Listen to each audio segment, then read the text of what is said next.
खुलुमबाय आंनि मुङा जतिस बर' जोंहा बाबानि मुङा बिपुल बर' आइनि मुङा दिपालि बर' गामि सारनाव सनाजुलि जिल्ला सनितपुर। दायो नोङो जि नैबे खौरां बिजोंनि सिगाङाव जि बाथ्रा बुंनो सिगांदों नोंथाङा मानो थाखाय बे बाथ्राखौ बुंनो गोनां जाखो? आङो मोनसे गोसोआ बोराइ फिल्मखौ आंनि इउटुबनि गेजेरजों हगारनाय जादोंमोन। बेनि थाखायनो आङो जोंहा फिल्म हगारगिरिफोरनि बिगोमासिम आङो निमाहा बिबाय। दे जाहाथे बे फिल्मनि बिगोमाया आंखौ निमाहा होयो। जाहाथे सोरबाफोर इउटुब चेनेलाव हगारनो सानदोंब्ला हगारनाङा।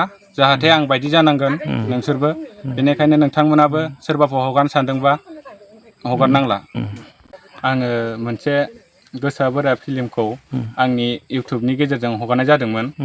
बेनि थाखायनो आङो जोंहा फिल्म हगारगिरिफोरनि बिगोमासिम आङो निमाहा बिबाय।